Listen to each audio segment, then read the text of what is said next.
All right, we'll get the question started for Dennis with Ken. Dennis, obviously, you'd rather do it in a win, but you tied some guy named Flutie, if you've ever heard of him, with 520 yards. How did that feel for you to have that type of day out there? And by the way, Doug did it in the loss as well. So. Well, yeah. I mean, it hurts. It doesn't feel great, but just knowing how proud I am of these guys and come together as a team and do this thing. It's not just me. It's the preparation all week, as they just said. It's the receiving core. They've come a long way. Obviously, I'm honored to be in some great company. Maybe we can go review that and get a yard back somewhere. But no, I mean, it hurts. We'll look back on it in the off season and appreciate it. But right now it's just a testament to all the hard work we put into the offense, to the O-line, to the Coach Signetti up in the booth, letting it loose. So it's a group effort. Let's hear next from Julian. Thanks. What's up? How we doing, Julian? Alive and kicking. What Jeff was talking about this, and I thought it was interesting, right? Like, you get a starting quarterback going down, and you step in, and we know we can get out of you, but you still turn out as if the offense doesn't miss a beat. What does it say? He mentioned Frank Signetti and just kind of the job he does, but just like how you guys are efficient and what you guys do to prepare to make sure that nothing skips. Yeah, I think it's the way he prepares everyone. He prepares the entire room. It's not just focusing on Phil. It's not just focusing on the receivers. It's when we meet as a unit, it's all of us. It's the quarterback room. It's all of us. It's firing questions out. It's the QB room. Firing questions to each other, picking on each other if they don't get it right. It's all competitive nature, and it's all just to get the team better. And that's really what we're shooting for here. Especially with a new group coming in, a new staff coming in. I remember sitting down with some of the older guys and just saying, what do we want as returning guys, and how do we want to transition the easiest and the best way possible? And it was, we got to take a step back, be a little selfless, and sometimes make sacrifices we might not want to make, but that'll in the end make the team better and leave this place better than a lot of these guys found it. Next question to Trevor. Hey, Dennis, so you've worked with Zay a lot, the past year, but just to play with him in a game and just see him go off like that, just how much easier does that make your life, and just what's it like seeing him go or up for however many yards he had? Well, yeah, he's a monster. There's no doubt about that. I don't know anyone in the country that'll cover him. I even had some trouble, he was outrunning me a little bit. I have a few throws that I wish I had back that I could have let him out there and, maybe not intercepted or go for a touchdown. So that's something we can work on. Hopefully he doesn't get much faster than he does, or I really got to hit the weights. But, he's awesome, and it's a testament to how he works. And, all selfishness aside, when he was talking about, the group, he's busted his butt all off season. It's improving.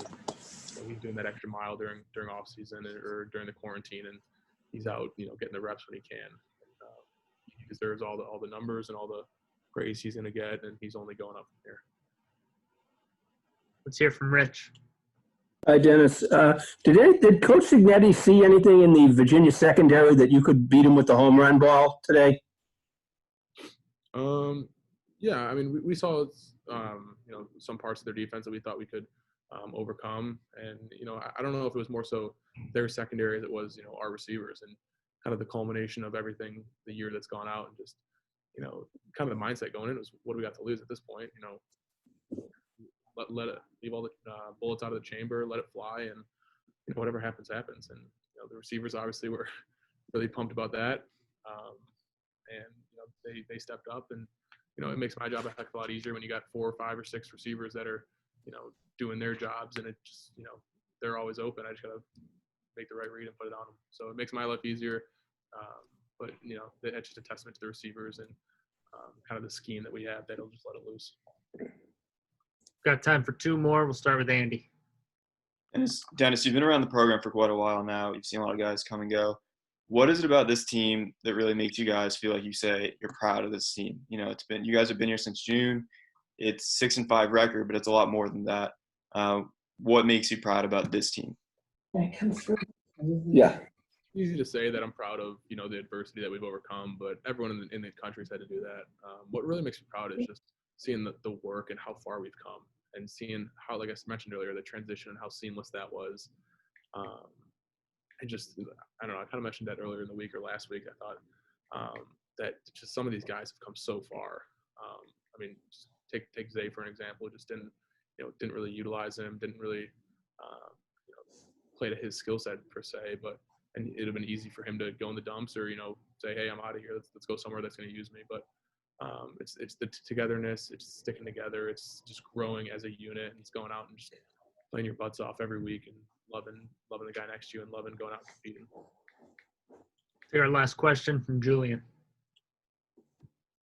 It's probably a little too early to start thinking about how to put this season in a time capsule or anything like that. But when you look at this season as a whole, with the COVID coming back in June, playing 9 games straight, only having 1 positive test, winning 6 games, possibly going to a bowl game, however that works, I don't know. How do you kind of put all this in context? Hopefully when we look back on this, it's the foundation of something great. It's the foundation of a great program that all the players, coaches, and staff know that we have the potential for. And BC's always been known for its grittiness, and the guys before that will attest to that. But I think looking back and seeing that this could be the foundation for something great is what we hope to set, and what we hope that the time capsule per se is going to show. And just the grittiness and the toughness of getting through a situation like this can set the foundation for the teams of the future. And hopefully Coach Haflitt can look back and be proud of this first group that we did everything he asked. We set us up for future success. All right. Thanks for the time, Dennis. Thanks, guys. Appreciate it. Have a good night. Thanks for being on, everyone. We'll talk to you again soon.